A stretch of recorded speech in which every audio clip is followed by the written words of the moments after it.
Good evening, and welcome to the Cobb County Republican Women's Club second televised forum of 2014. I'm Roseanne Hall, CCRWC President-elect. This is the second in a series of 5 forums.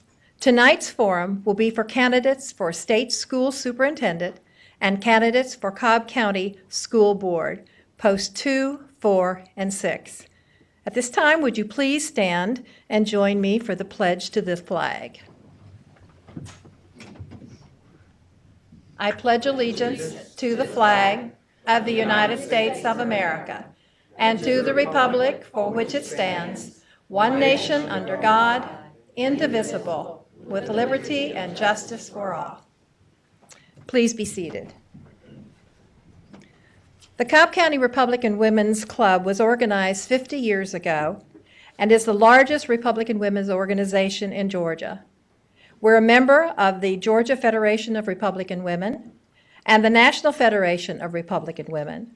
CCRWC provides an excellent opportunity to network with elected officials and feel more connected to the political education on issues and candidates.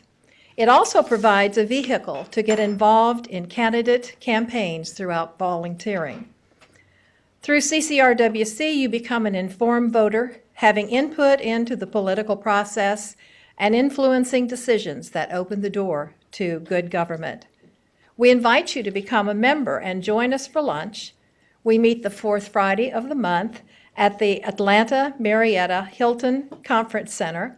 Women and men are welcome to join our organization. And please consider joining us to celebrate our 50th birthday on April 25th. For more information about our organization, please visit Cobb County Republican Women's Club website at www.ccrwc.org. I would like to speak to you this evening on the importance of voting. The right to vote is a privilege, but you first must register. April 21st is the last day to register and be eligible to vote in the general primary on May 20th and in the runoff on July 22nd. If you have any questions about your registration, voting absentee, or early voting, please call Cobb County Election and Registration Office at 770-528-2581 or visit the website at www.cobbelections.org. Ladies and gentlemen, it is now my pleasure to introduce our moderator for this evening, Elizabeth Rhodes. Elizabeth is a 30-year veteran of the classroom. She served as chairman, later as treasurer of the Cobb County Association of Educators PAC, and is currently serving as treasurer of the Educators First PAC. She is also a member of Cobb County Republicans Women's Club. Please join me in welcoming Elizabeth Rhodes.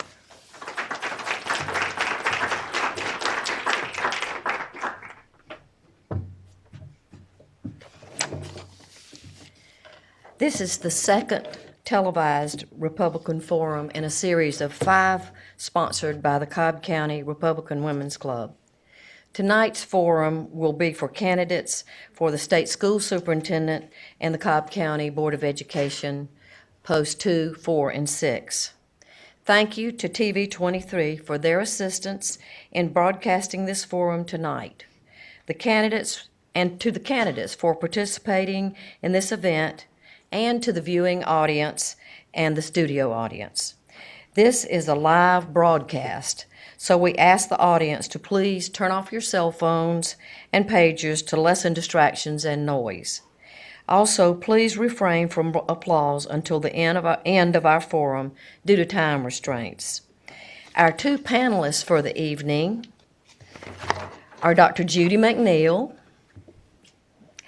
Dr. McNeil has been an educator in Cobb County since 1983, serving at Osborne High School and Walton High School. She has served on many different educational committees within Cobb County. Presently, Dr. McNeil is proudly serving as principal of Walton High School. And Tawna Page. Tana is a former Cobb teacher who was recruited out of the classroom to administer the Teacher Leadership Academy for the Georgia Department of Education. She holds a master's degree from the University of Georgia. She was a former candidate, a House candidate in East Cobb, and served as co-chair for then Speaker Newt Gingrich's Education Advisory Committee. Today, she is Executive Director for the highly successful Educators First Professional Association, which provides educator advocacy. She has won numerous awards for her dedication to the community and for the advancement of educators. Our format for the evening will be: each candidate will have a 1-minute opening statement. Our panelists will ask questions, and the candidates will be given 1 minute to respond. Each candidate will be given 2 minutes for a closing statement. Candidates, there will be one timekeeper sitting right in front of you, right here. There will be a 30-second warning card, and a bell will ring to end. You must stop speaking when the bell rings. The Cobb County Republican Women's Club contacted all Republican candidates for state school superintendent and the Cobb County Board of Education, post 2, 4, and 6. If your candidate is not here this evening, it is because they were unable to attend. Our panel consists Our first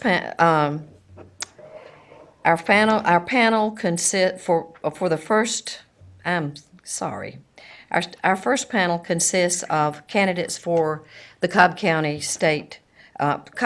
Board of Education. We've had to switch order here, and obviously I'm not switching wonderfully well.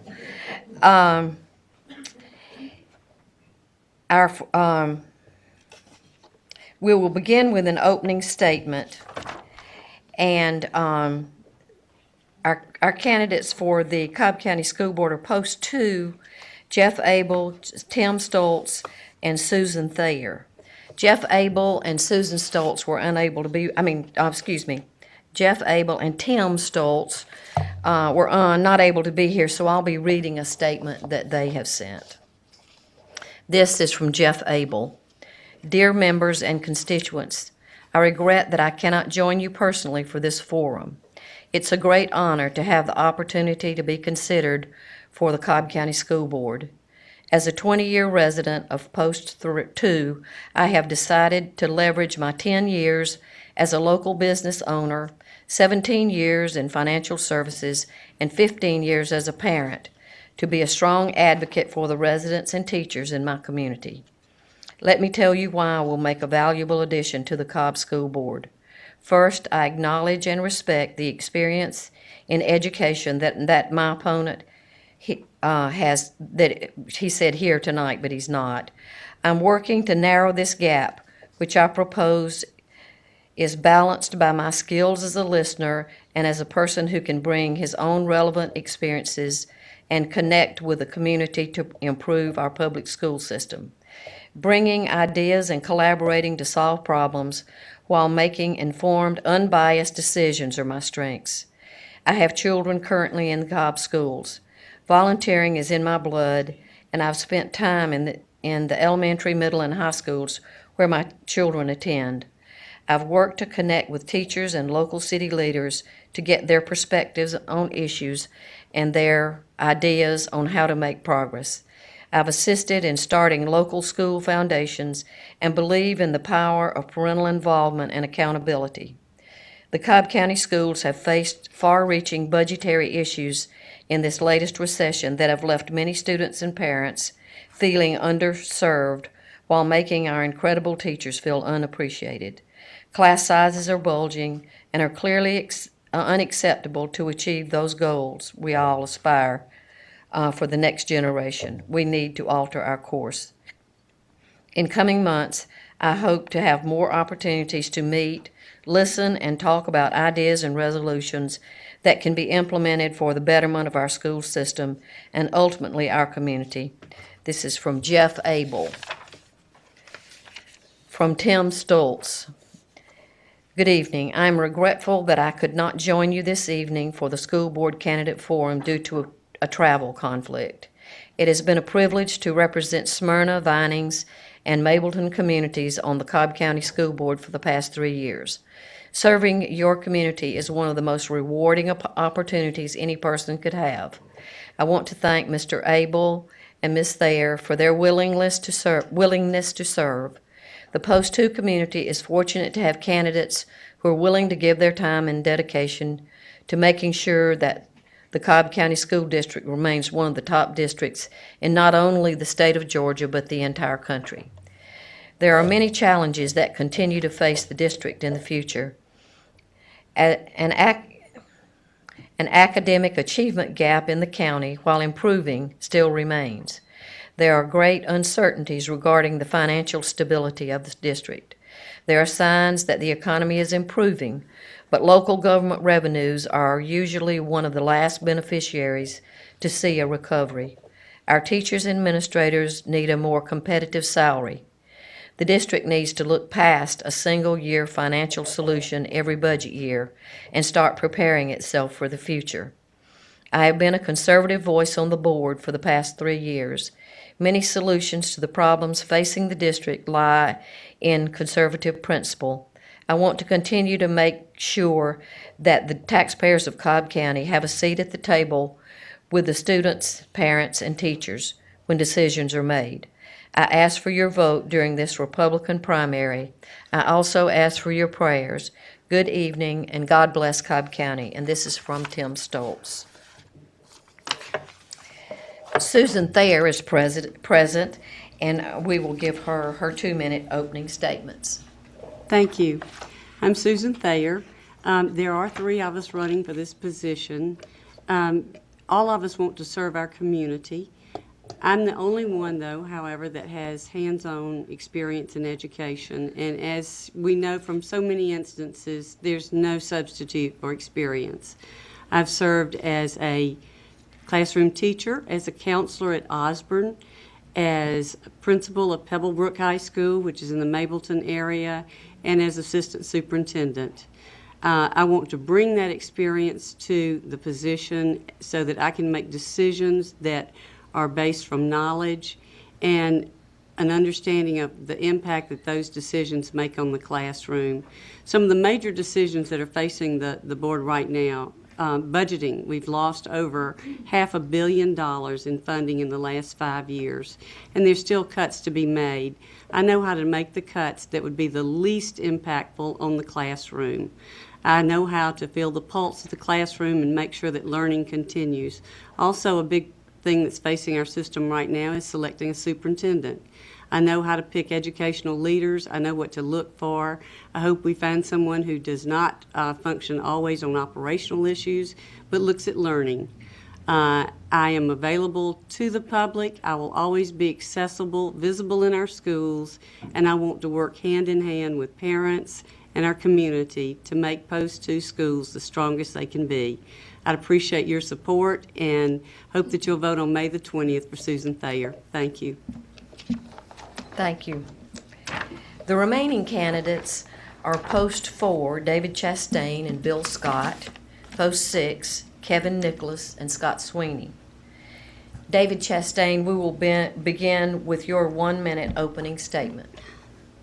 Well, thank you very much. Good evening. Thank you for coming in and looking in on television, and thank you to those of you who are here in the audience.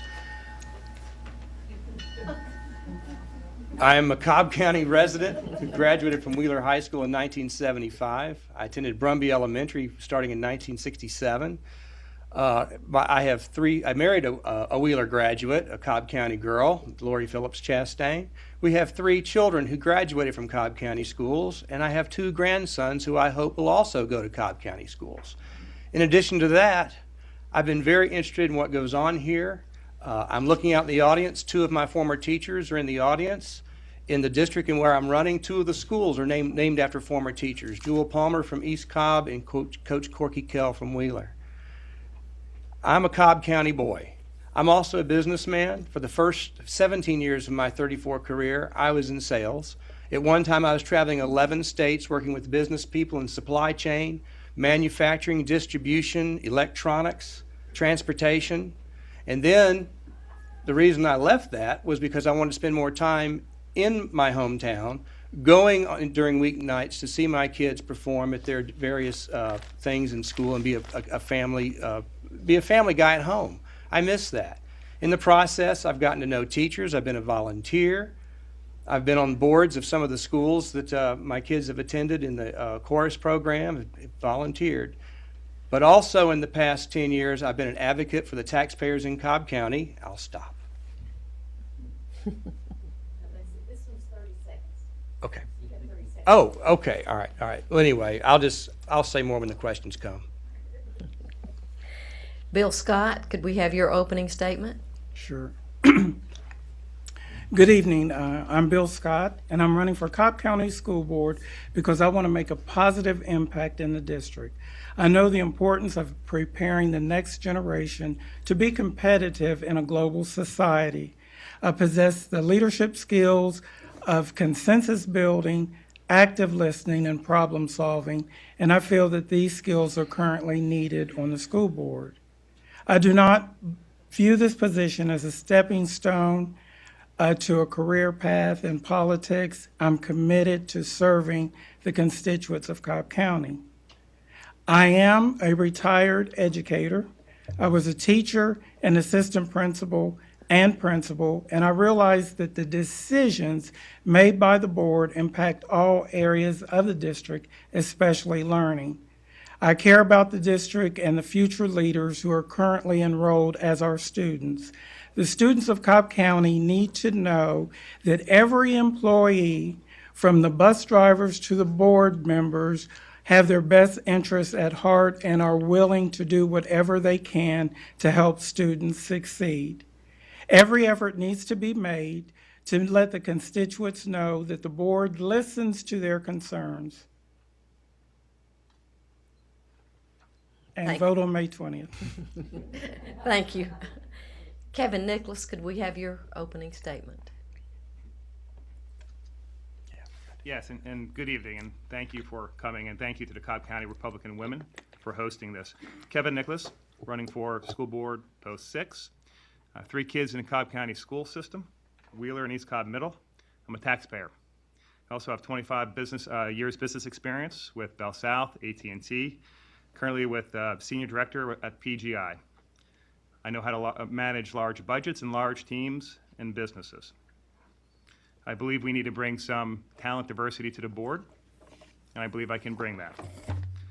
I applaud the appointment today, actually, I think it was announced today, of Chris Ragsdale as interim superintendent, instead of the outgoing superintendent that my opponent supports. With Chris, myself, I think we can start the business of real transparency. There has been some issues as far as transparency with land, the land purchase on Thayer Mill Road, I believe, and also a recent incident with a gun in East Cobb Middle School. We need to enable our students for success. We need to manage the taxpayer money efficiently and earn their trust. Thank you. Kevin Nicholas, running for Post 6. Thank you. Scott Sweeney, your opening statement? Thank you, Elizabeth.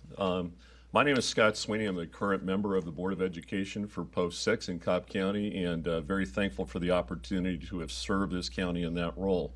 And I've served in that role as the chair, the vice chair, as the budget liaison for 2 years, also as a member of the Strategic Planning Committee for the Cobb County School District. I've chosen other roles to participate in as well. I've been appointed as the 6th Congressional District Representative to the Federal Relations Network, representing educational interests in Washington. In addition, I serve as a Strategic Planning Committee member and the Governmental Affairs member for the Georgia School Board Association. I have the pleasure of working with Judy McNeil, principal of Walton High School, as a member of the Walton Governance Council.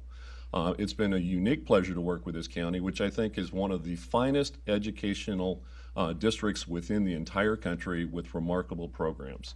I'm a 19-plus year resident of Cobb County. I've managed multi-billion-dollar budgets for institutions. I'm a UCLA graduate. My degree is in economics, and with your continued support, I look forward to serving Cobb County. Thank you. Thank you. We'll now begin the questioning phase. You have 1 minute for your response. You will be notified when you have 30 seconds left, and when the bell rings, you will stop speaking. The first question is from Tana Page, and we'll begin with Bill Scott with the first question. Good evening. The question is, how do you intend to lower class size? One of the best ways to, and there are several ways to do it, but if we become a charter district, one of the things that we could do is ask for a waiver regarding to the whole class size formula. The other things that we need to do is make sure that we get allotments early so that school administrators can begin to plan how they are going to configure their classes. Class size is very, very important because research shows that when class sizes are smaller, test scores are higher, attendance is better, student performance and behavior are consistently better. So class size is a big concern, and we'll look at the funds that we have coming in to make sure that class size is a priority in Cobb County School District. David Chastain. Yes, thank you. There's differing research about what class size means. I believe that a lot of it also depends on how the funding comes into the county as to how we'll be able to adjust that. I do believe that we need to be supporting our teachers, and we need to be helping them to be able to develop those relationships that they need to have with the kids, and I think that that does come from having a smaller class size. The question is, how do we, where do we make the adjustments in the budget in order to be able to afford these things? So I think the charter school idea is one thing, but not all schools, operate the same way. So we need to find out what it's going to take to decide in what area, where maybe you could have part of the county could benefit from smaller schools, maybe you'd have another part of the county. It would not be as necessary. I don't know how you make that decision, but I do think it can be done by looking at the different needs of the various schools. Scott Sweeney. Thank you. I've actually worked tirelessly to reduce classroom sizes, and I've done so by supporting the usage of excess SPLOST funds, which is legally permitted to do so, which resulted in the preservation of hundreds of teaching positions. In addition to that, I've actually challenged our state representatives and our legislators to essentially fully fund the quality basic education formula. The Cobb County School District alone since 2003 has had more than $500 million in austerity measures. This year alone, it's $66 million. And with this community support, which I was largely responsible for getting out in front of the community and educating, I held more than 15 education forums talking about finance and what it means to essentially fully fund. And the good people of this county made their voices known, made it known to the governor, made it known to the state representatives and senators that we need to improve the funding mechanism, which will help us reduce classroom sizes. Now, the good news is that we're also seeing a rebound in the economy, and that will help to offset the classroom sizes as well. Thank you.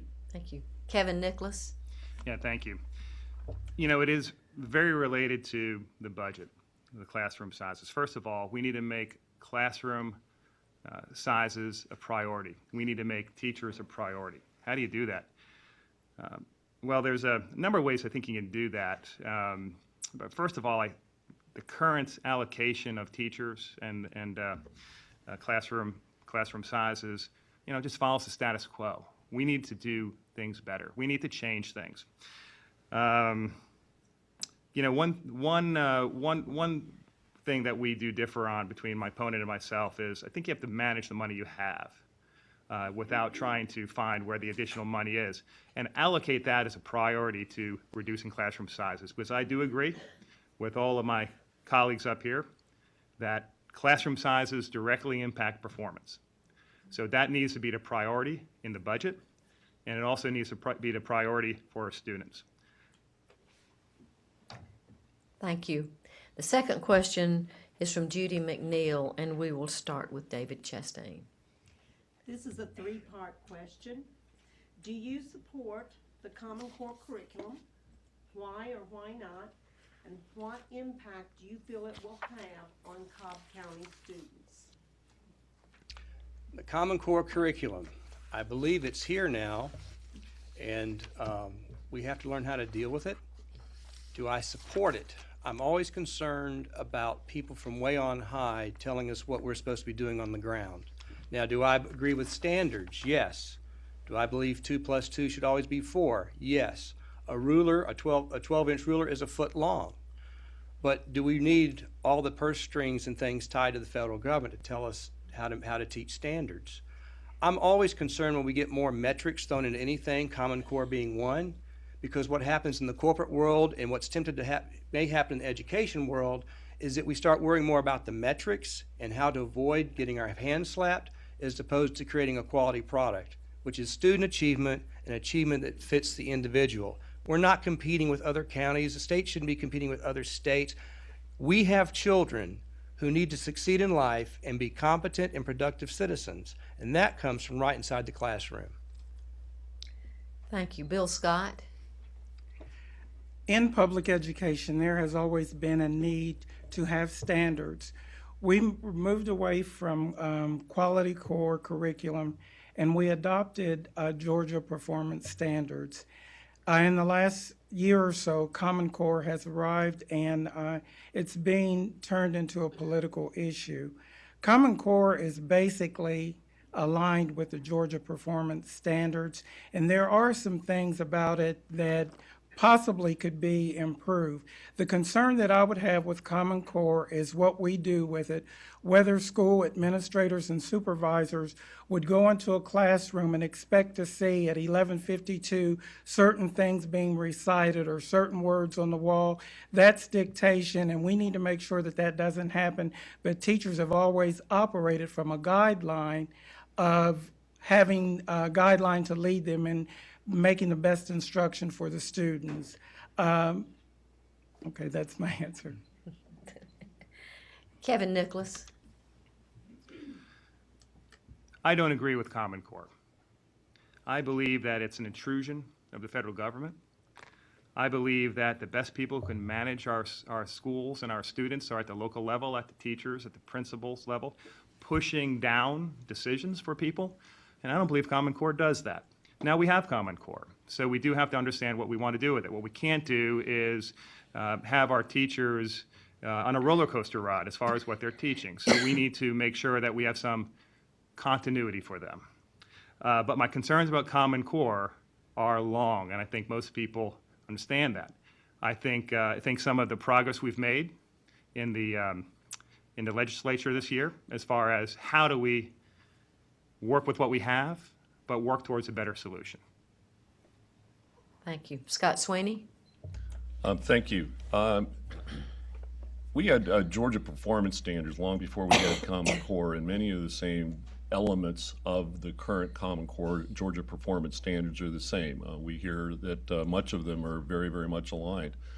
What I think needs to happen, and I think the legislature recognized this when they actually decided to maintain the path that we're on, is that we have to take a look at improving on the standards. For example, I'm 6'2", I weigh 250 pounds. If you set a 7-foot high jump and said we're going to raise the standards, it'd be really entertaining to see me cross that bar.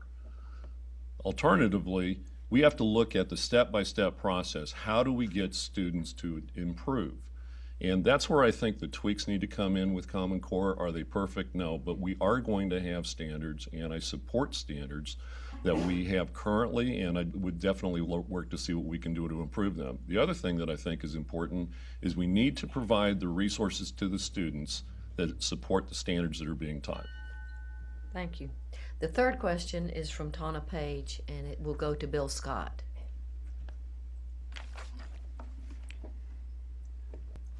What is your opinion or your reaction to Race to the Top and its component of pay for performance? I don't believe in pay for performance because this was something that came out in the early 90s, and any school district that has used pay for performance has dropped it because it hasn't worked. One of the things with that is teachers become competitive with each other rather than sharing with each other. And to have a good school where people collaborate, they need to share ideas. Race to the Top is a guideline, that I think that we can work through, but it's something that is able to help us create an innovative way of looking at the best way to help children learn. So it does need some work. We want to make sure that it doesn't become a mandate, but so far about 44 states have adopted this philosophy of race to the top, and I think that we could possibly make it work. Thank you. David Chastain? When you have race to the top, who wins? I mean, what was the race all about? I think it was another one of those programs that was a derivative of something else from No Child Left Behind and that sort of thing. I remember when I was in school at Wheeler in the 70s, the big concept was open space teaching. Let's take 90 kids, throw them in one big room, and have 3 classes going at once. And I'm sure a lot of educators and people that benefited from that financially embraced it. It was a total failure. Does anybody remember that a few years ago we had Crazy Math 1, 2, and 3? What a wonderful program that was. My 9th grade daughter started that time. That was idiotic, but Georgia embraced it. Okay? Race to the top, all these other things. I think that we're helping make corporations richer, and we're helping lobbyists fund politicians with race to the top and that sort of thing. It ain't helping my kid. That's it. Scott Sweeney? Thank you. I applauded the Cobb County School District's position when it actually decided not to participate in the Race to the Top application when Georgia submitted that. And then and I actually said this in my original campaign, there's too many strings attached. Federal government puts money out on the table, it's pretty enticing, and we're in some challenging budget situations. And so I said, and the board agreed with us, by the way, is that we went ahead and we applied for a Race to the Top grant, but we also wrote it under our rules. We said, if we're going to take the money, these are the guidelines. And, fortunately, we had a hint that this was going to happen, is that it wasn't going to be accepted, and it wasn't. We wrote it under our rules. As far as pay for performance is concerned, I don't agree with that. I don't think it's a viable solution, and I think it fosters too many challenges from an administrative standpoint as well as the teaching positions as well. Thank you. Thank you. Kevin Nicholas? There's a lot of strings attached to the race to the top monies. And we just can't have those strings attached to us when we are in the business of educating our children. Now, granted, we have to understand how we manage our money in order to educate these kids. But again, you can't have those strings attached at a federal level at $400 million, I believe Georgia received for Race to the Top, in order to have the flexibility to manage our kids. And that goes to the teacher evaluation system. I'm not in favor of teachers being graded on performance in its own right, because there's too many things beyond their control. We have to be able to understand what's within the school's control, the teacher's control, and what's not. And then make those informed decisions, and certainly not spend $1 million on a performance evaluation tool. Thank you. Our 4th question will be from Judy McNeil, and we'll begin with David Chastain. What would you cut out of the budget in order for it to be balanced? Well, that's a good question. I can't sit here and say, really, because part of the reason that I want to run and be on the board is to have the opportunity to study the budgets and study the policies and make those kind of decisions. I think if I sat here and came up with one thing, it would either I'd get lots of applause or I'd be cursed, and I'm not prepared to answer that right now. Thank you. Bill Scott? I as well am not aware, without having been a board member, I'm not aware of what we should cut. But one of the things that I feel is that we need to look at efficiency throughout the district. If there are things that we can do better, for example, there's a county mail truck that comes to the schools every day.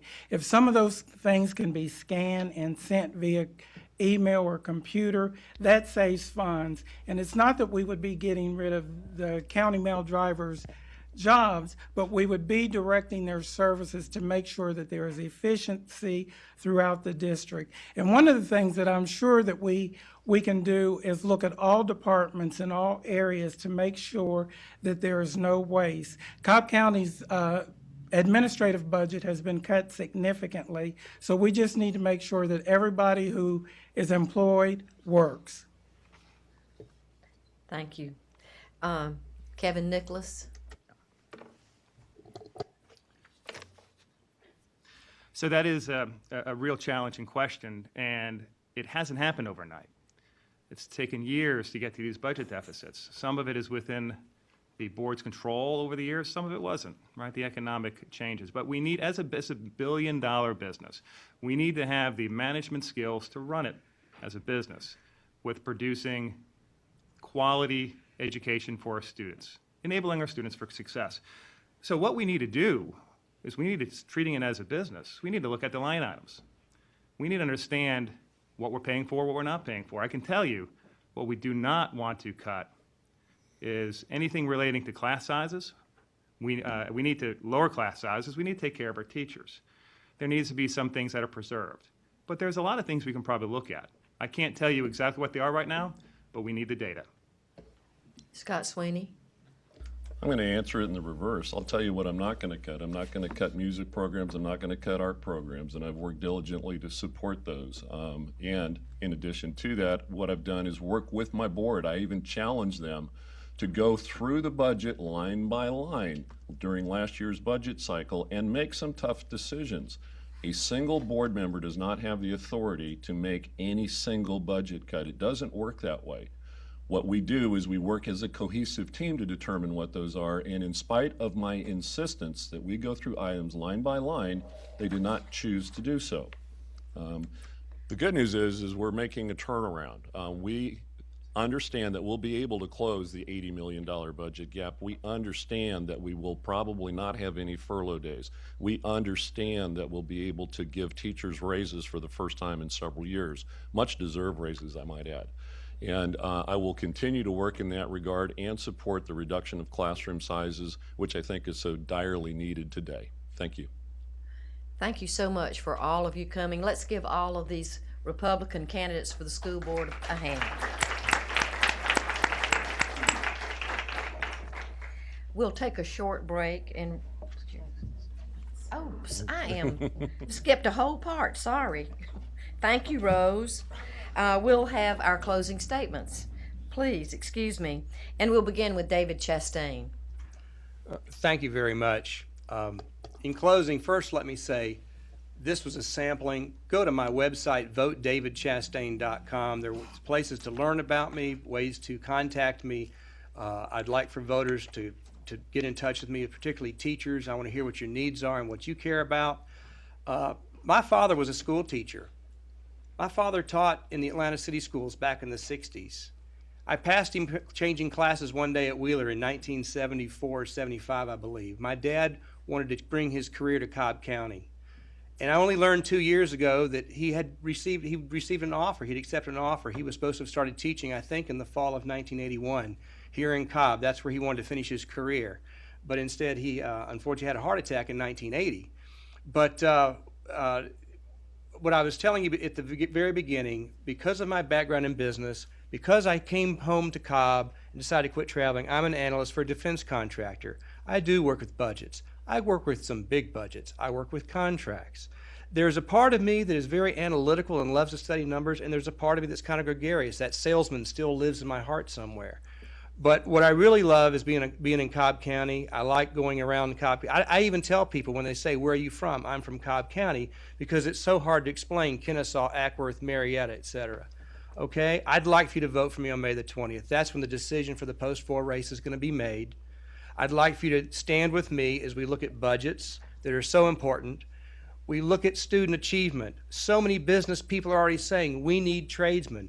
Why aren't we teaching shop in the schools? Why are we not preparing kids to help with the infrastructure? Think about all the bridges in this country that need to be repaired. We need people who are going to be workers. We need welders. I understand we have a bunch of Philippine welders working on a nuclear power plant here in Georgia because they couldn't find enough American welders. Those of you there are other people that probably know more about this than I do.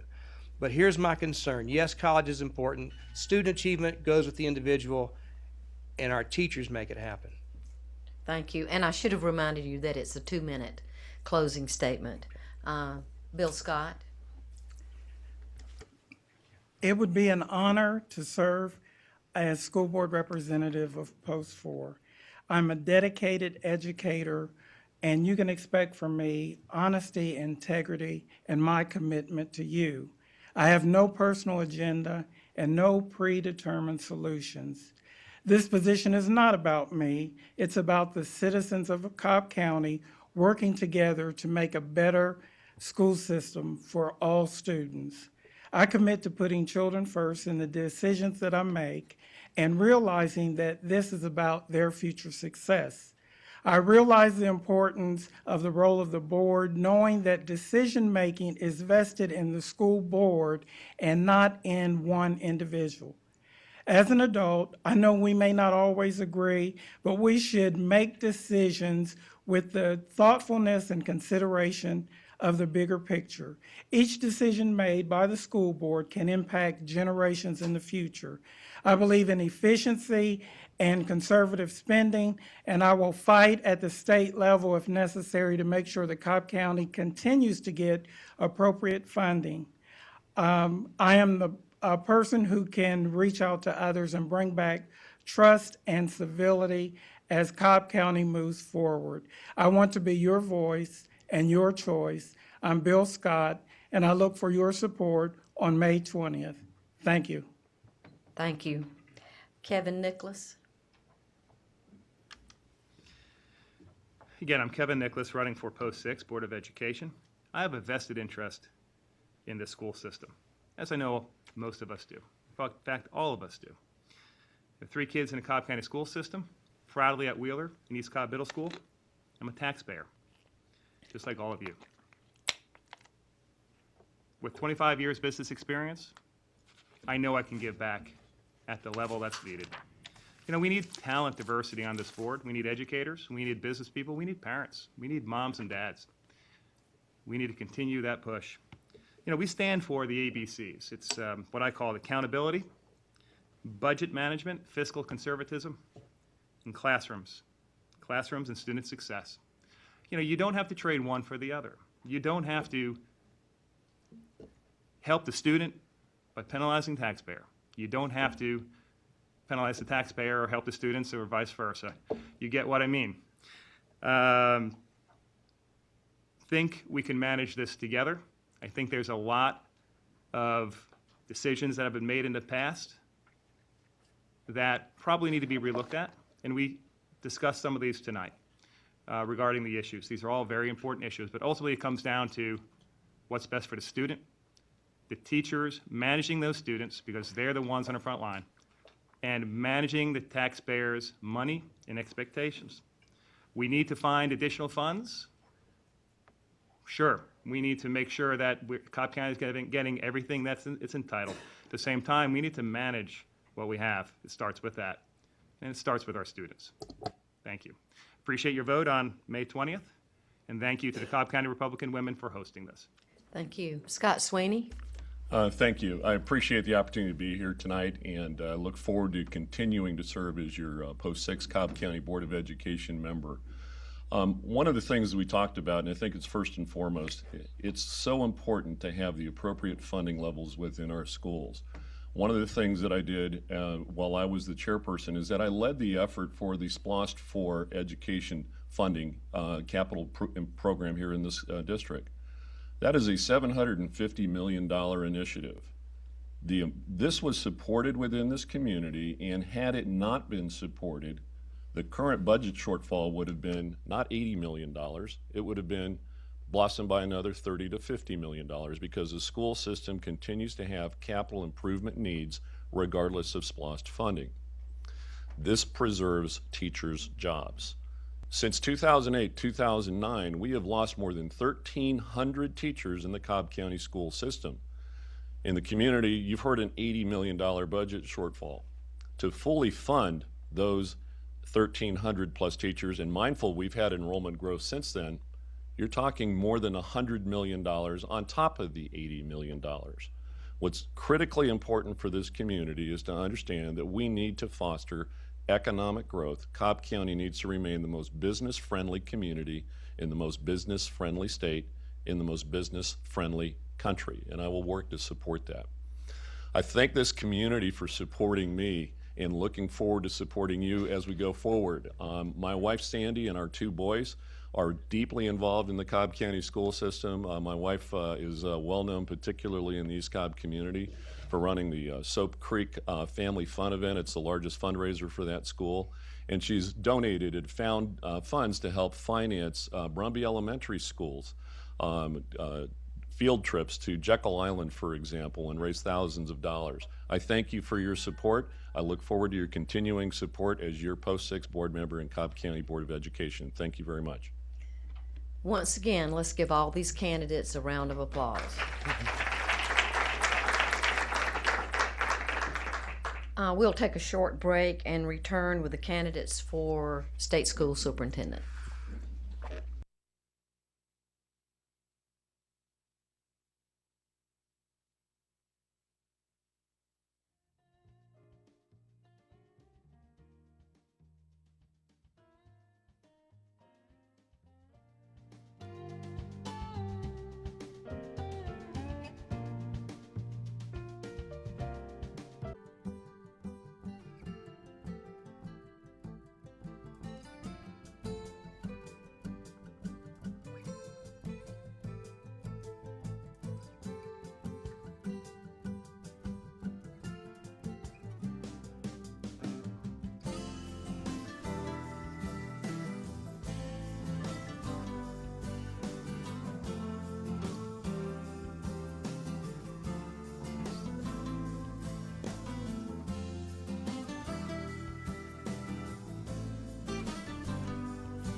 Welcome back from our break. We will begin the portion of the program with the candidates for the state school superintendent. Welcome to all of you. I know it was hard to get here, so we are so glad to have you. I'll review just a second the format since some of you were not here at the beginning. Each candidate will have a 1-minute opening statement, and then our panelists will field questions for each one of you, and we'll ask you to answer those in 1 minute. And then each candidate will get a 2-minute closing statement at the end of the program. We have one timekeeper over here sitting in front of you. There will be a 30-second warning card, and the bell will ring to end, so you must stop speaking when the bell rings. Our candidates for state school superintendent are Mary Kay Bakayao. I didn't say it right after you told me. Say it again. Mary Kay Bakayao. Bakayao, I'm sorry. Ashley Bell, Michael Buck, Alan Fort, Nancy Jester, Fitz Johnson, Kira Willis, and Richard Woods. Ms. Bakayao will begin with a 1-minute opening statement. When the new Common Core state standards first came out, I analyzed them, and I provided vital information not only to our Georgia Department of Education, but to the governor and to legislators.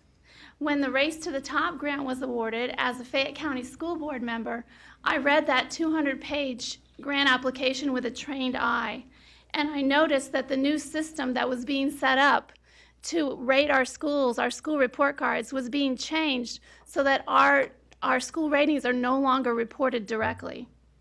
The grant money that we receive from the Race to the Top is a drop in the bucket compared with how much money it's going to cost us to actually implement the practices coming from the U.S. Department of Education. I have successful experience in testing, science, math, also in school finance, school law, and cutting the fat out of the bureaucracy. Thank you. Ashley Bell, your opening statement. Thank you. I want to thank the Cobb County Republican Women for hosting this event. This is an excellent organization with a long and storied history. I'd like to recognize my wife, Lauren, who is here, is actually one of the founders of the Hall County Republican Women and serves as vice president. These organizations are vitally important to our party. We thank you for allowing the people today to get a chance to hear from the candidates, and we thank you for that. I'm a former vice chair of the Hall County Commission in Gainesville, Georgia. My wife and I live in Gainesville with our 2 kids who attend public schools. For the last 10 years, we've head up a nonprofit focused on nothing but graduation rates, trying to get them higher. We believe that the smartest kids in Georgia are just as smart as the smartest kids in New York or California. But the reason Georgia's behind is because our bottom third, those kids, we let them stay there. And we think that's unfortunate and it's wrong. It's morally wrong. I'm running for Georgia State School Superintendent to be a part of that success story, to make sure we keep DC out of Georgia and make sure we have tough Georgia standards that allow all our kids to succeed and put them all in a position to have a career, a job, and be able to raise their families in this great state like I had that opportunity. Thank you. Thank you. Michael Buck, your opening statement. Thank you very much. Good evening, everybody, and it is a pleasure to be here with you tonight. I want to thank you again for hosting this wonderful event. I am Mike Buck, and I want to be your next state school superintendent. I get 2 or 3 questions every time out. The first one being, why? Why do you want to run for state school superintendent? One word, children. I am running for our children. I want to be a champion for our young people, their parents, and our communities. I'm running on a platform of character, both my own personal character and the character of the young people that we have to develop. I'm running on a platform of credentials. I've got 31 years in public education. My children, Anna, Christina, and Dylan, are in public education. My wife, Joy, is a former educator in the state of Georgia. Look at my credentials, please. An elementary principal, high school principal, central office, and currently chief of staff, chief academic officer. Lastly, commitment. My entire adult life I've spent as a champion for young people, serving the parents and the children. Thank you. Thank you. Alan Fort, your opening statement. Good evening, ladies and gentlemen. I'm Alan Fort. I graduated from Georgia Southwestern College, Valdosta State College, and the University of Georgia. Now, don't let these astounding good looks and sprightly personality get to you, because I've spent 38 years in education in Georgia as a teacher, award-winning teacher, as a championship coach, as an assistant principal of a national school of excellence, as a principal, innovative principal in 3 high schools. I worked for the Department of Education in school improvement and school redesign, and now I'm a sitting superintendent in Quitman County. I've served from Blackshear to Calhoun, from Sky Valley to Albany, and I know that a 16-year-old is a 16-year-old. They're very similar. They're all the world different. Ladies and gentlemen, what I want to do as your next state school superintendent is to ensure quality teaching and motivated learning throughout our state. But after all, this is the state school superintendent. I appreciate your time here tonight, and thank you for being here. Thank you. Nancy Jester, your opening statement. Thank you. I appreciate the opportunity to speak with you tonight. I'm running for state school superintendent to improve the educational lives of Georgia's children and provide a better return on investment for the taxpayers of our state. I'm not going to be a Pollyanna about where we are. We cannot keep doing the same things. We have to make changes. We spend more money per pupil than every state that borders us. We spend more money than Texas and Mississippi per pupil, yet we have a lower graduation rate than all of those states. Cobb County has a lower graduation rate than all of those states. We have got to do better. I have a plan, I call it Focus, and it attacks the 5 issues that I think we need structural improvement on to drive money into the classroom, lower class size, and improve education for all of Georgia's children. It will help with financial accountability, it will help with choices, it will give consequences for district-wide failure, it will upgrade our funding formula, and it will have Georgians controlling the standards and reject Common Core. I appreciate your support. Thank you so much for your time. Thank you. Fitz Johnson, your opening statement. Thank you, and good evening. Thank you to the Cobb Republican women for having us this evening. My name is Fitz Johnson. I'm from right here in beautiful Cobb County. I have 3 gorgeous kids that graduated from the Marietta City School System right here in Marietta. I served on that Marietta School Council for 4 years. I have an undergraduate degree and a graduate degree in education. I also have a law degree. I started a company called Eagle Group International, a defense contracting firm. We started with 0 employees and grew it to over 1,700 employees, 35 states and 7 foreign countries. Spent 21 years in the military as an Army officer, proudly serving. Doing this because I believe we need to put our students first, and I believe that I can work collaboratively with the governor's office, with our legislature, and with the State Board of Education. We can affect change, and I can affect change, and I would appreciate your vote on May 20th. Thank you. Thank you. Kira Willis, your opening statement. Yes, thank you. Thank you all very much for having us. Thank you, Cobb County Republicans Women's Club, for having us. You're going to hear a lot tonight about Georgia's 70% graduation rate. You're going to hear a lot about the fact that we're 4th from the bottom. But being a teacher, being a 21-year veteran, I have a question for the audience. Why is that? Is it because we have bad teachers? Is it because Georgia students aren't quite as bright as the rest of our neighbors? Well, stay tuned, and I will give you that answer at the end of my closing statement. As I said, my name is Kira Willis. I am a product of public education, a teacher in public schools, and a parent whose children attend public schools.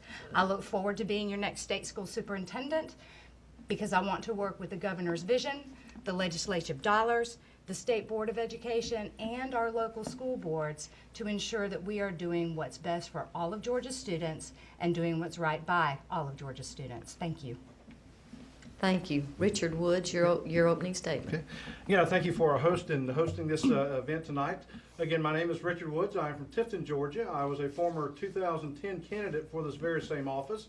But again, I'm back as a candidate with solutions. Solutions that Georgia needs to raise us up to the top to where we need to be. And solutions that begin by being student focused. Again, by being student focused, we will personalize education and not standardize it. We will give them a chance to expand and grow by offering them multiple pathways of graduation and also expanding our coursework across the board. Now, secondly, we want to look at our classroom. We must be classroom centered. By doing so, we will give our teachers the time to instruct our kids directly, freeing them from the burdens of paperwork, data collecting, and testing. Thirdly, as we look at the cornerstones of solutions here, that we want to make sure that we control education in Georgia, and that means common sense over Common Core. And finally, we must be good stewards of the funding that we are giving. And by doing so, that we can move the money and put it where it needs to be. That's in the classroom and where our kids are. Thank you. Thank you. We'll now begin our questioning. You will have 1 minute for your response. You'll be notified when you have 30 seconds left. When the bell rings, you must stop speaking. The first question is from Judy McNeil, and it will be to Ashley Bell. What would be your first 3 priorities if elected? Thank you for that question, Judy. I believe the biggest problem we have to address is our graduation rates. I've said that in my opening, and this is why a student who graduates with a high school diploma versus one that doesn't, there's a $216,000 difference in how much that student is going to earn in their lifetime. That's important to me because when we look at that bottom third of students and we say, you know, what are we doing for those students? We look at all the federal Title I money that's being wasted away at programs that don't work. My wife and I spent 10 years with a program focused directly on graduation rates, and I'm beginning, it has 3 parts to it. You're gonna have to make sure that you go to the root of the problem. That's at home. You have to find a way of engaging parents in a meaningful way to get them involved. You have to make sure that teachers are in a position to teach and get professional training in order to make sure that they're doing differentiated instruction. Every kid does not learn the same. But when you find a way to teach a kid, they'll take off and they'll reach their full potential. So I think those 3 and making sure that funding is adequately there to make sure that you can be efficient with those tax dollars. Thank you. Thank you. Michael Buck. Thank you very much. I agree that the graduation rate is something we have got to focus on. The graduation rate is symptomatic of other issues. I think one of the first things we have to do is recognize that the single most important variable in how children achieve in school is having a quality teacher in every single classroom. And we've got to go to great lengths to make sure that we recognize that and we put quality teachers in every classroom, that we get them the resources they need to be successful, and then we give them the vision. We have got to stop treating our teachers as second-class citizens and restore pride in the profession. We have got to let our young people find their passion. They have to see the relevance in what they're doing. If we help young people find their passion, they will stay in school.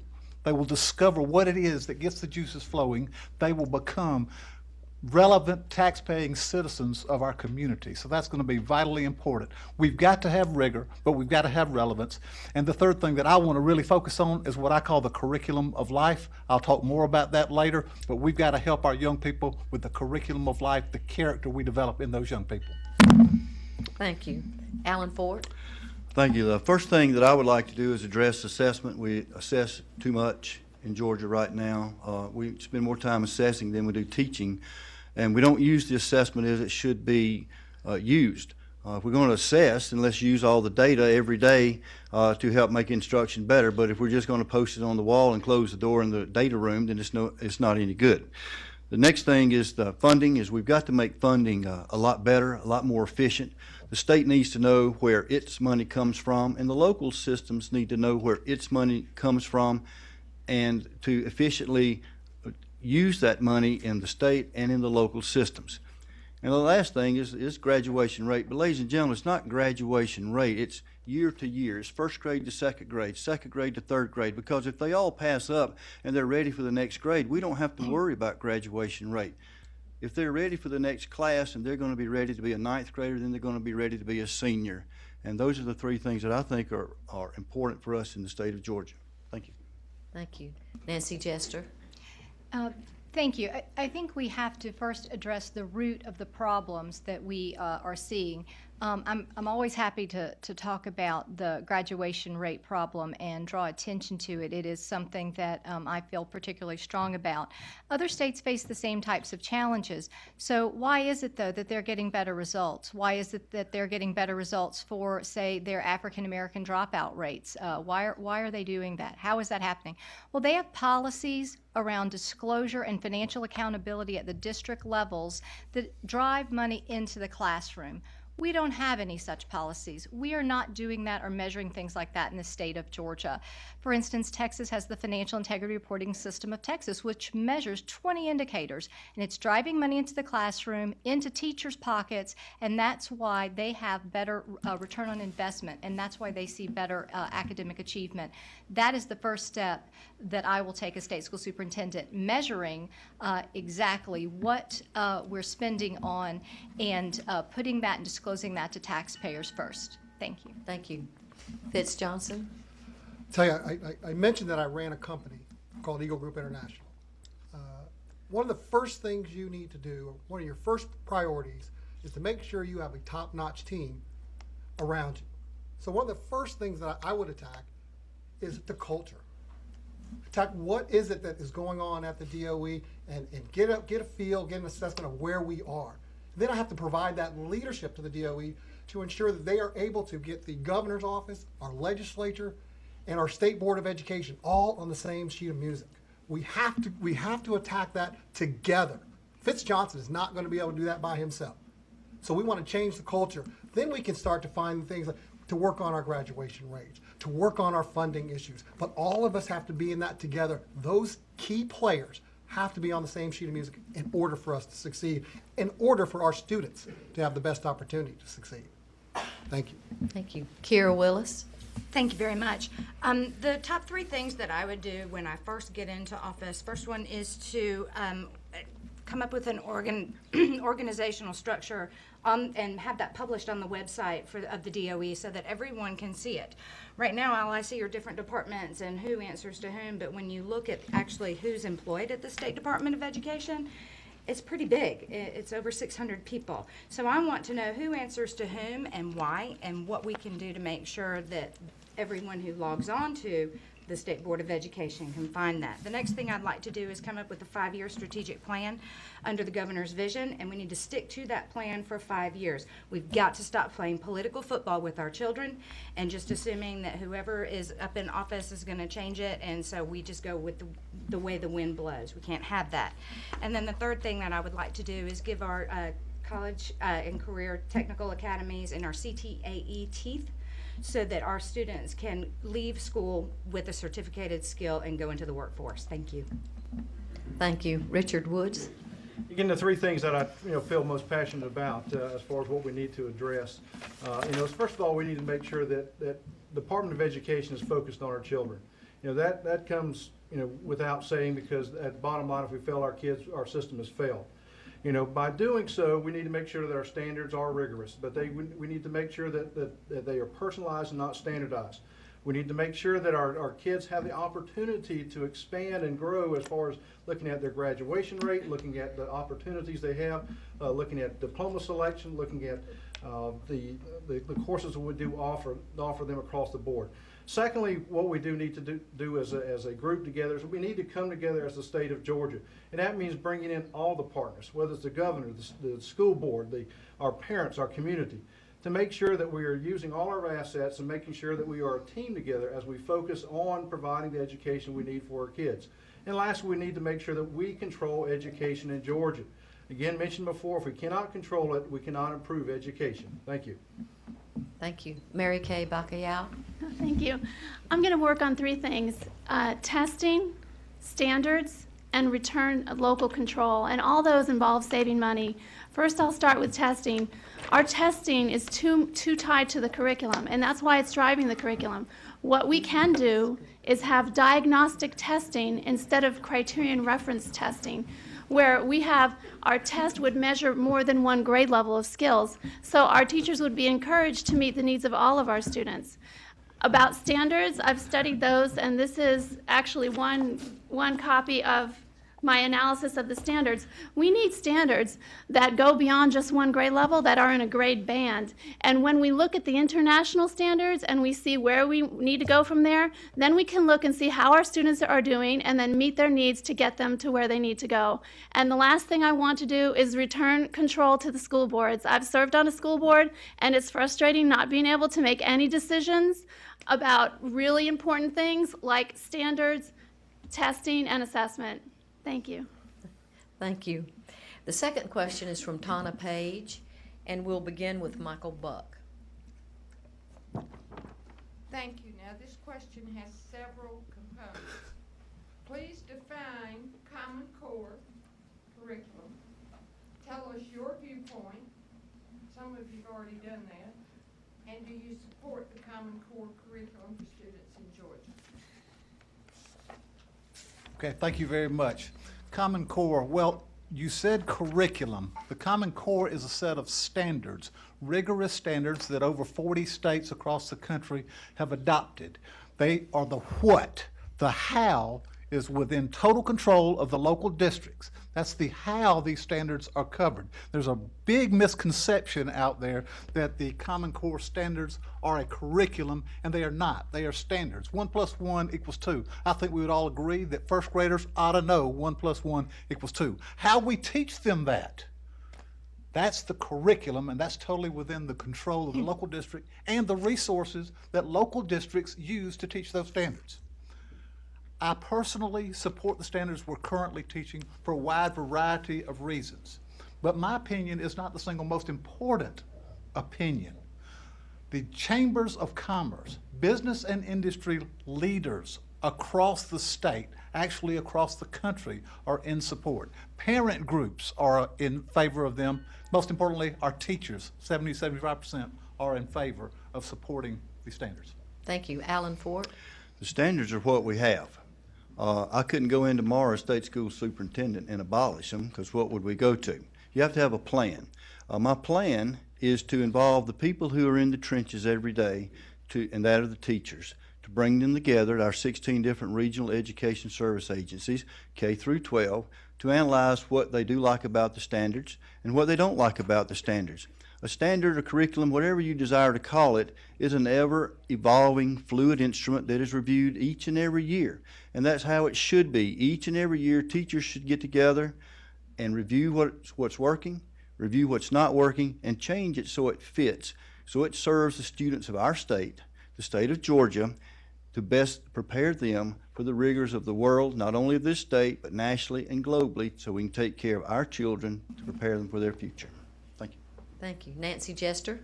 Thank you. However one wants to define Common Core standards or curriculum, it is this. It is another layer of bureaucracy. It is a quasi-governmental layer. It is not a Republican idea. It's not a conservative idea. We should reject that as conservatives and Republicans. Again, it's just going to add more compliance work. It's going to feed more six-figure bureaucratic salaries that have already bloated bureaucracy in unprecedented ways in our state. We have seen a 41% increase in student enrollment. At the same time, we've seen a 74% increase in general administration spending. So this is going to continue that trend, and it must be stopped. I am not in favor of Common Core. I reject it, and we must have real disclosure and transparency as we adopt standards so that we can never again have an agency commit the citizens, the kids, and the taxpayers of our state to something sight unseen that is against their values. Thank you. Thank you. Fitz Johnson.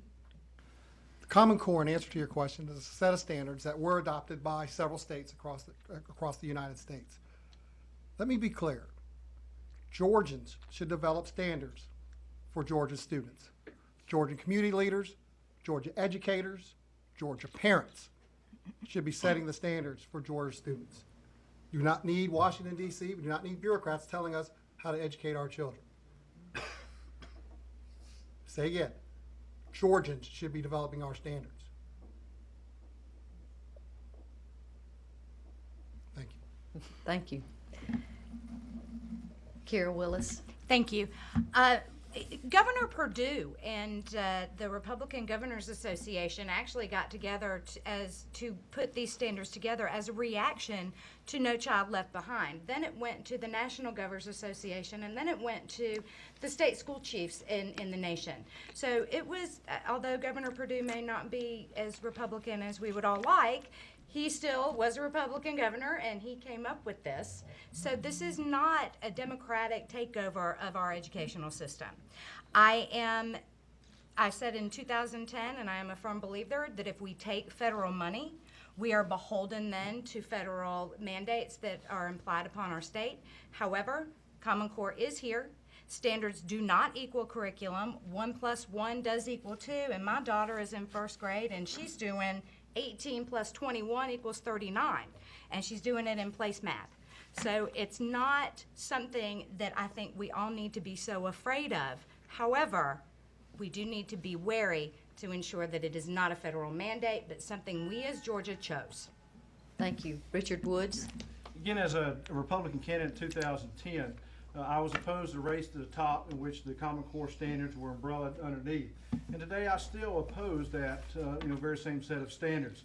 Again, if you look back at our old Georgia performance standards, they were ranked as the 6th best in the nation. Well, again, as you look at Common Core, they have scored less or scored lower than our pre-existing Georgia performance standards.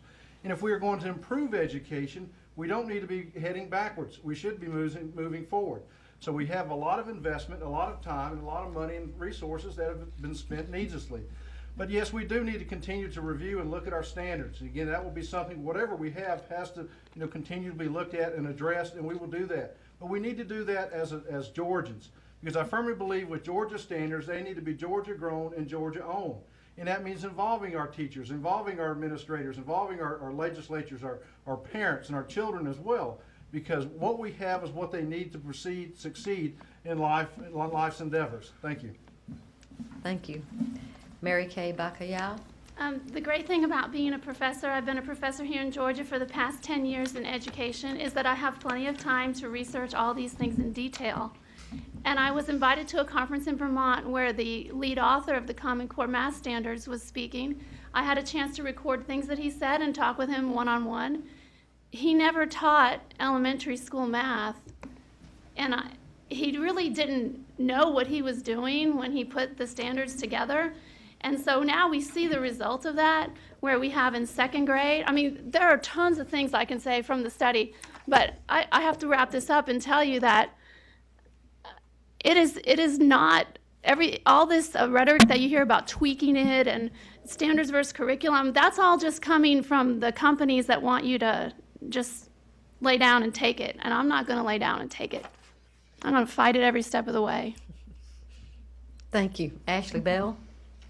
I appreciate this question. Something I didn't get a chance to mention in my opening is I'm a charter school chair. I chair one of the first charter schools in the first 4 systems in this state. So I see this play out on a day-to-day basis in our schools. And this is how I define Common Core. It's a failure. It's a mess. I talk to teachers every day who are having a hard time trying to implement this mess that the DOE has put before us. Here's the reality. The reality is that our children, particularly in the math, are failing the Common Core. And the Department of Education's answer to failing students is to curb their grades. They get a 60, they curb it. Now that's an A. Now you and I know that they still only know 60% information, but they're passing off to parents as though it's an A. 3 weeks ago, I held a public hearing at my charter school, invited parents out.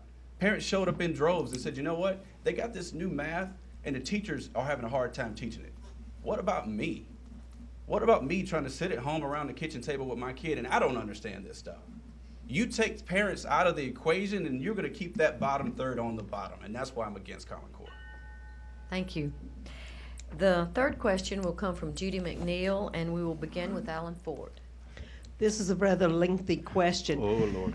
Given that the state school board has just given the stamp of approval to TEKS and LEAKS, teacher and leadership evaluations, with the pay for performance component, are you in favor or disapprove?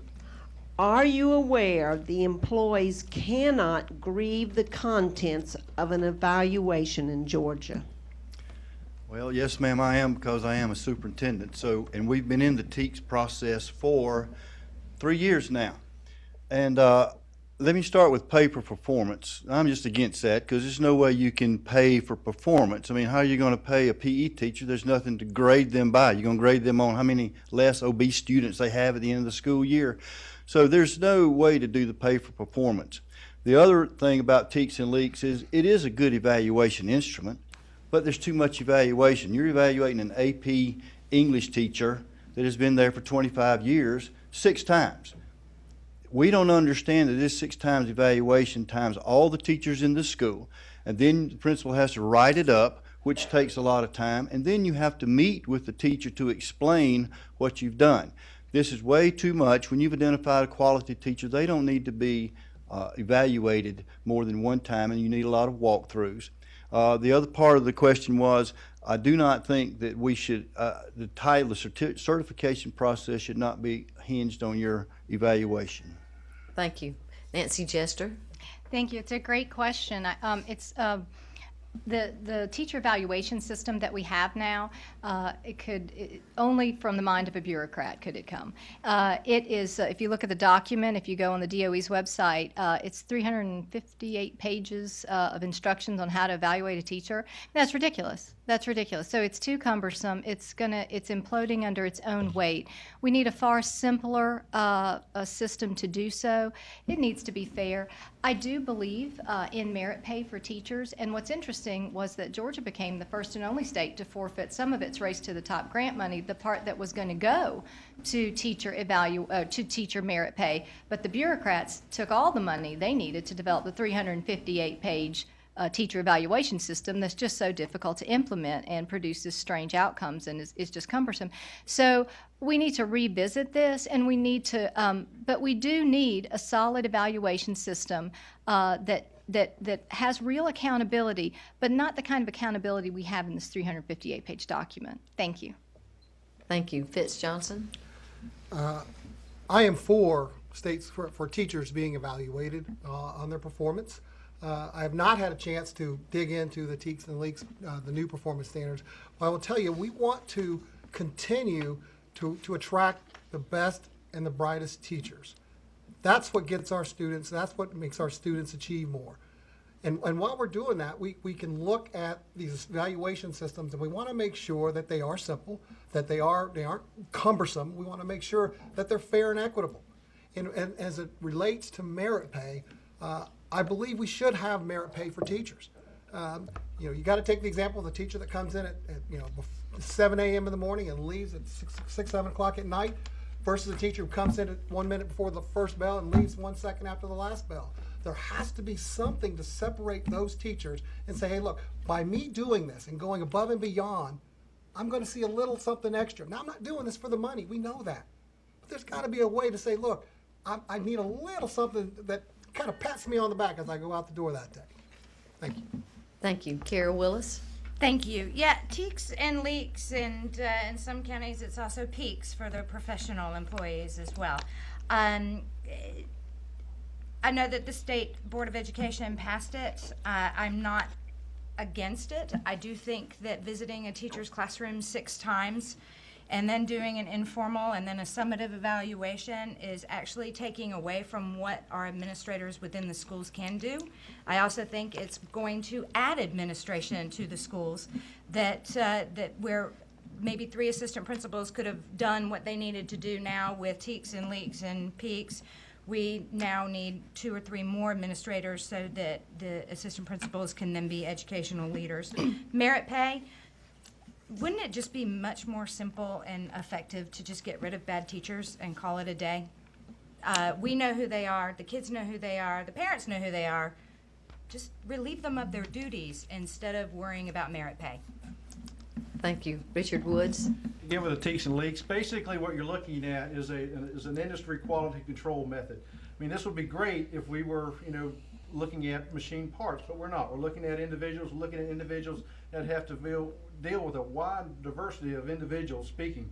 And again, as we look at this as teacher evaluation and good teachers, bad teachers, I think we're looking at the wrong end of the horse.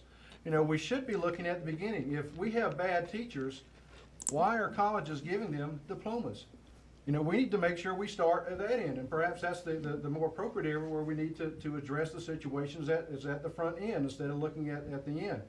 With merit pay itself, again, one of the things I've looked at merit pay, it sounds great on paper, but one of the things I have found out and noticed about the General Assembly, they have never funded our formula right now as far as education is concerned. What makes us think that they're going to start giving more and more money to a system that they can't even fund presently? Thank you. Thank you. Mary Kay Bacayao. You were sort of talking about me because that's what I do. I prepare teachers who are going to go into the classroom and give them degrees. But what educrats do not really understand about this whole system is the CRCT cannot measure student growth. Because Common Core standards are grade level specific, students below or beyond the government-sanctioned grade level will not be able to show growth on the CRCT. The test narrowly focuses on grade-specific expectations. There are many students who are not challenged by the grade level standards, but they will have to waste time preparing for the tests and taking them anyway. They will always exceed expectations, but those are deceptive words. They have not gone beyond grade level skills, but parents are told their students are exceeding expectations.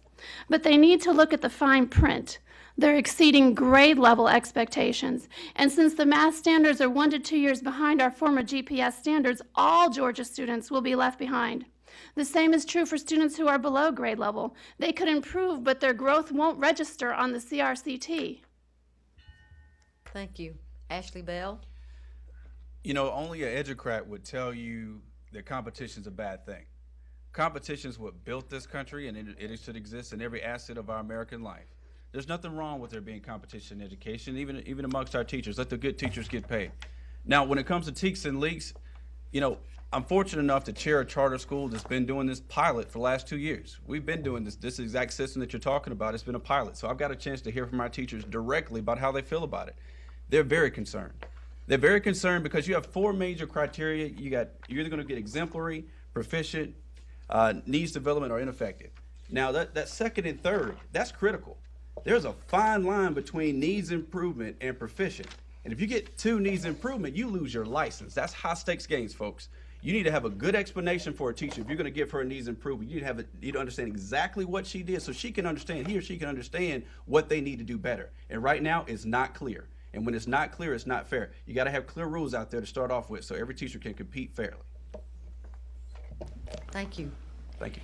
The fourth and last question is from Tana Page. I think you got one, my friend here. I am sorry. That's okay. It's a I tough didn't question. check you It's off. very I turned my difficult to go page. last. Sorry. We certainly want to hear from you, Mr. Buck. Thank you. The revised instrument is a great improvement over what we had. It is by no means a perfect instrument, but it is much more closely aligned with the current classroom, standards-based classrooms. It is a much better instrument than it has been in the past, and it certainly encourages more interaction between the leaders and the teachers in the classroom, so they're better informed. And really, it's not about a got you instrument. It's about helping teachers get better, so ultimately we improve student achievement. That's what we're all about. And yes, it does take into account student achievement. I kind of think that's important. We ought to be looking at how far students move from when they enter the classroom to when they leave the classroom. Pay for performance, I've not seen a model that works. And before we can talk about a pay for performance model, we've got to restore teachers to 190 days, pay them fairly for the work they are already doing. 2/3 of our districts across the state are operating less than 180 instructional days. That means their teachers are not getting paid for the 190 days required by state law. We've got to fix that before we can move to any form of pay for performance. Thank you. Thank you. Glad we didn't leave that one out. Our fourth and last question is from Tana Page, and we'll begin with Nancy Jester. What would you do to impact changes in QBE, or the Quality Basic Education Law? And what would you propose to the legislature to change? Well, you're right. It has to go. That is a piece of the focus plan that I have, and it has to go through the legislature. So let's talk about what it is. QBE is antiquated, goes back to 1985. It is cumbersome. It generates administrative compliance. So you have more administrators, more 6-figure salaries that take away money that could go to the classroom, okay? And it is a game that can be played. It's a 19-by-6 matrix, and some schools and some districts play it better than others. We've got to eliminate that game, and what I want to do is advocate to the legislature that we have real per-pupil funding that's portable for the student. And that also goes along with my choices and opportunities for parents. I'm a big believer in academic freedom and school choice, and so we have to have portable funding so that we can equitably see students go into charter schools or other options that they have or take their funding to another public school option. So those are the types of things I would advocate for to change with the funding formula. Thank you. Thank you. Fitz Johnson? We all know that the QBE is old, it's antiquated, it's difficult to understand. And I tackle it from my point of view, from running a business. When we look at the finances, when we get ready to make some sort of change, we understand that it is difficult. That's where your leadership comes in. That's where, as the state school superintendent, I can't change QBE by myself. That's just not going to happen. This is where leadership comes in, where you're able to sit down with the legislators, understand where they're coming from, make sure that they understand what we are trying to do on the educational side and how important it is to fund education. Sometimes they get busy. They've got other things to do. We've got to make sure that they understand, hey, the Board of Education is there so that we have that understanding, so we want to convince you. We need to make sure that we can work together to solve this problem. You're going to have to work with the governor. You have to stand up to the governor's office. Sometimes we're not all going to agree on what's going on. We have to be able to collaborate with them to make sure we change that funding. Thank you. Kira Willis? Thank you. I agree. Quality Basic Education, our QBE formula, is 26, 28 years old. It's pretty old. So, but we've got 50% of our state's dollars going into education, and we need to be very wary and very clear as to where that money is going and how it's being spent. Right now, you need sort of a master's in finance to be able to read the Quality Basic Education webpage and figure out what's going where. I know I can't understand it. I'm not sure that the folks down at the Dome can understand it. So we need to make sure that what we are doing is transparent not only to our teachers, to our taxpayers, but also to the average Georgian. We need to look to our neighboring states. Florida has a very simple 11x17 flow chart of how it spends its money and how it works on its students. I also believe that would free us up to implement a little more school choice and afford our students the ability not only to do inter-school choice, but intra-county school choice. Thank you. Thank you. Richard Woods? QBE was basically out of date the minute it was conceived because we've never fully funded it. So since day one, it was out of date. So we need to make sure that we create something that our General Assembly was willing to put money to our schools. Now, secondly, as we look at the QBE formula itself, as stated before, it is really a game because school systems are forced to range kids, put kids, create classes so they can get the maximum amount of money, afforded to them. It has nothing to do in a one-to-one correlation of exactly, is it what is the best interest of kids for their learning. And so our funding formula from day one needs to make sure that it allows local school systems to make the decisions that are necessary for their kids. Now, that may mean more of a simplified block grant, formula that allows our local school systems to make adjustments. Because each system is different, each system has different needs. And so we need flexibility there. We also need flexibility in spending as well so that we can make the adjustments. And again, I think this is where business does play a very major part. Thank you. Thank you. Mary Kay Bacchial? I also agree and believe that the money should follow the student. And I was looking at something that came out of the DOE where there was more than $27,000 per student per year spent on a student, and there was a budget line for when you go over the $27,000. And I think that's excessive. And what we need to do is provide equal opportunities, not necessarily shoot for equal results with everybody. So if that's what we're trying to do by spending more than $27,000 per student per year, I think that's excessive. We also need to stop providing incentives for our teachers to place kids in special education by making sure that that process is followed, but that we don't have so much money going into special ed that we have a situation we did a few years ago where the highest percentage of students in special ed were in Georgia. I mean, do we really have that many special education children? That needs to be looked at. If that's just for funding reasons, I think that's wrong. Thank you. Ashley Bell? Thank you. I agree that QBE needs to be scrapped. The money should follow the kid. At the end of the day, QBE formula was never going to be funded. We have a constitutional mandate in this state to have a balanced budget. Only in DC can you have formulas you can't afford. So in this state, we were never going to fund QBE. So when it comes to money following the child, it's this simple. That is the only way you're going to have competition in this state, is that every dollar follows the child, not necessarily to the school, but let it follow the child. And people say, well, that's a voucher system. That never works. Let's be honest, folks. The GI Bill was a voucher. Pell Grants for poor kids to go to college, that's a voucher too. Now, why, if that works for our education system for colleges, that same competition can't work K through 12? It can if we let it. Special ed children, especially, children with special needs, they especially need it. Because if they, right now, being pushed out of schools who don't want to take them, now if that mother or father could take that money someplace else, I guarantee another school would take it if they had the dollars attached to it. That's the only way we can be fair to our children with special needs. Thank you. Michael Buck? It's been clearly pointed out, the formula itself is dated. It was never fully funded. It doesn't matter what formula you use if you don't fully fund the formula. So we've got to get a firm number on what we're going to be able to use to divvy up the money fairly and consistently across our districts. I will tell you, we've got to quit looking at education as an expense. Rather, we have to look at it as an investment in our future. Our young people are the most important resource we have, and we have got to put our money where our mouth is and give them what they need. I don't care what set of standards we use or how good the teachers are. If we can't get the kids in school for 180 days, then they're not getting the education that they deserve. We can look at public-private partnerships to help bring in the expertise of business and industry to help us through some of this.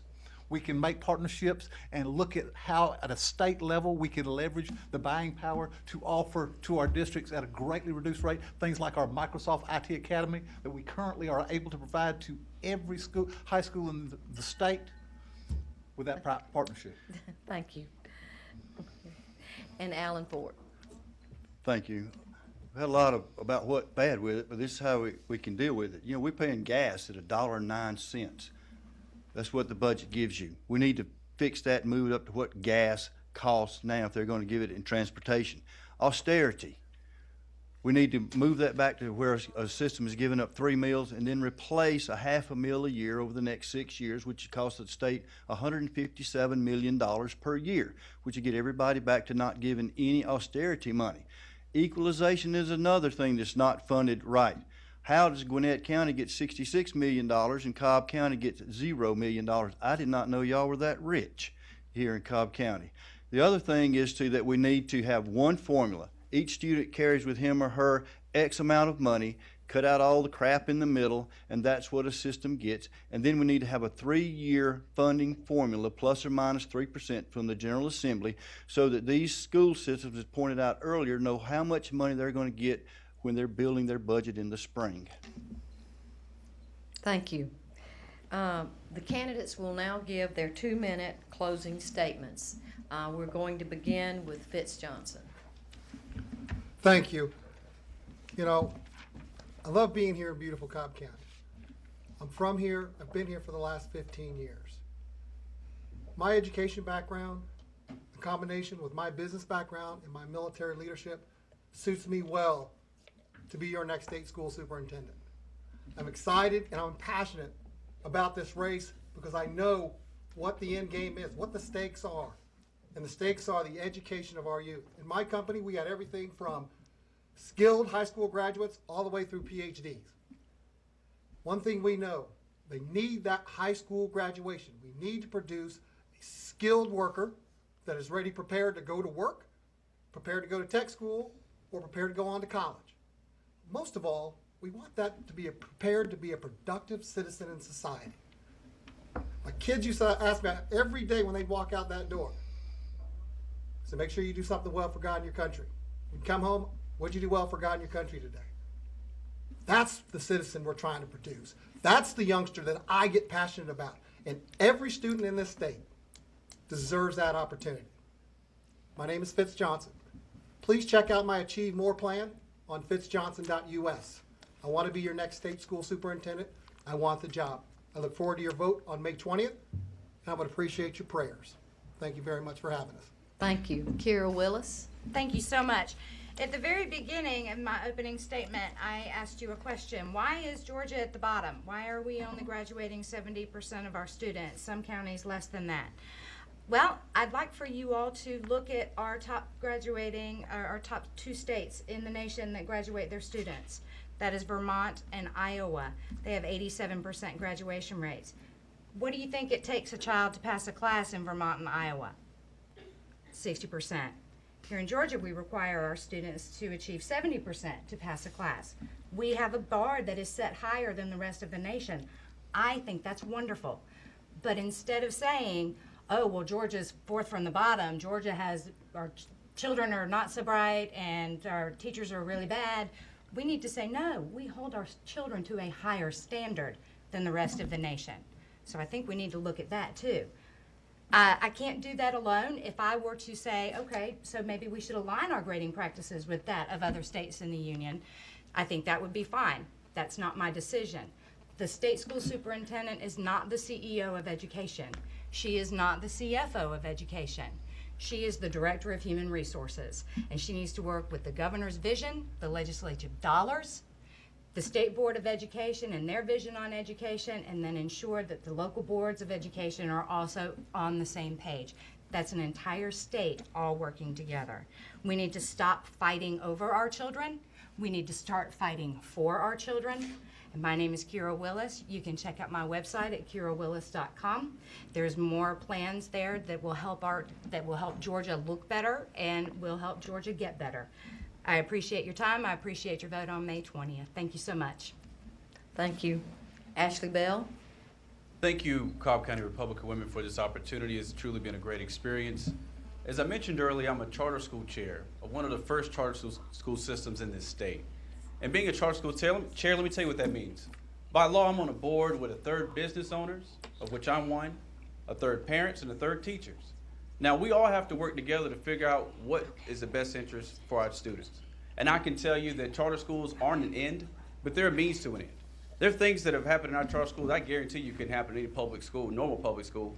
When our police officers decided that they didn't want to have another Sandy Hook in our state, in our area, we voted to put rifles in our school, and we're the first ones in the nation to get that done because our charter school and our business owners and our teachers got together and said, you know what, that's going to make our kids safe. Let's do it. We determined to make sure that every child in our school should take a personal finance class. Know what a credit score is. Know how to balance a checkbook before you graduate high school. Why? Because business owners far too many times are hiring people with bad credit and they just don't know if they can handle their finances. They don't want to put them in a situation where they're handling theirs. In 1 year, every system in this state is going to have to make a decision. Whether or not you're going to become a charter school system, whether you're going to go IE squared or stay where you are. This is a special time. We have a great opportunity to take advantage of this new day in Georgia education. But it's going to take someone with a vantage point of what's going on the ground, not another educrat from on high. We've had educrats before. We know where that gets us. Hire someone who's in there every day working with business leaders and teachers, getting solutions, not just talking. Thank you. Thank you. Alan Ford. Thank you. I'm going to bring up a little, probably a unique subject in Cobb County, because this is what's going to set me apart from the rest of the candidates up here. I am a sitting superintendent. And on January 20th, that was a nice day. Y'all remember that? I went back to my school. I was actually speaking at the state capitol that day to empower Ed and the shoestring group.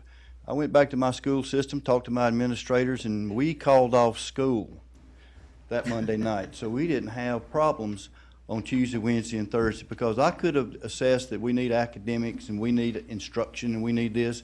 But ladies and gentlemen, part of a leader is to be there and understand that I'm looking out for the well-being and safety of my children, my teachers, my bus drivers, my secretaries, my school food service people, and my custodians. And in the state of Georgia on that fateful day, there were over 2 or 3 million. Atlanta got a lot of attention, but you're talking about all over the state that superintendents had to make a decision whether to have school or whether to not have school. That's a decision that sometimes you can have all these people around you, but you got to gut up and make a decision as a superintendent. And I've had to do that. The other part is that on my list here is my 4 things that I have is that we've got to have established better communication across the street from Twin Towers to the Capitol with our governor, our lieutenant governor, our General Assembly, our Board of Regents, our technical colleges. That is tremendously important that we have positive conversation. The next thing is we have to have basic skills. Our kids have got to graduate high school with something besides a 30-second sheet of paper. They've got to have a skill. They've got to have something in life. Our funding, as we've talked about, has got to be better. It's got to be more efficient. It's got to be more efficient on the state level and the local level. And ladies and gentlemen, most important thing, my wife is a teacher. I get feedback every night about teaching. And some of it is good and some of it is not. We've got to respect the teacher. We've got to respect the child. We've got to respect the parents who want their kids to graduate. Thank you and have a good evening. Thank you. Richard Woods. Again, thank you once again to our host tonight. Again, my name is Richard Woods, and for 22 years, or over 22 years, I worked in public education. And I worked 14 years in the classroom, 8 years in administration, pre-K through 12th grade experience at the school level. And again, that's so important because each day I dealt with our kids, I dealt with our teachers, I dealt with our parents. And as your next state school superintendent, guess what? I have to look at policy that deals with our kids, that deals with our teachers, that deal with our parents. You know, we have to have an individual that has the wisdom and the experience to make those decisions, to look at policy that is being enacted either by the legislature, the state school board, or either proposed by myself. And so that we can succeed and we can give our kids the opportunities that they need. Because when they do graduate, we want them, to have the skill set that will allow them to continue their education experience, that will allow them to give, to obtain a good solid job and become our next business leaders and prepare themselves for the life's future and the changes that it does offer in a very diverse and ever-changing world. And so we have to have an individual that's been there and done that. But also I bring to the plate business experience. Prior to getting into education, I was a purchasing agent, and now I'm a small business owner. And because of that component, I look at things of being fiscally responsible and within the Department of Education. And that means that we should reject unfunded mandates because they are passed down to the local level. And again, that is something that is being a burden that really many people do not talk about. Also, we need to look at and expand, the possibility of having a purchasing consortium to use the purchasing power of our great state and all of our school systems so that we can reduce costs. And then finally, in that vein of business, experience itself, we need to make sure that we look at our system and have a complete audit of the Department of Education so that we can repeal outdated and unnecessary and overburdensome policies. Again, my name is Richard Woods. I appreciate your vote on May 20th. Please check out my website at woodsforsuper.com. Thank you very much. Thank you. Mary Kay Bacayao.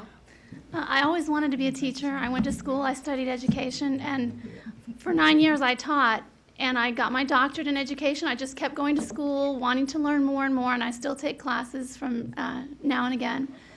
And what I see happening right now in education is there is no leadership at the U.S. Department of Education. It's devoid of any teaching experience or educational background or even knowledge about how things work.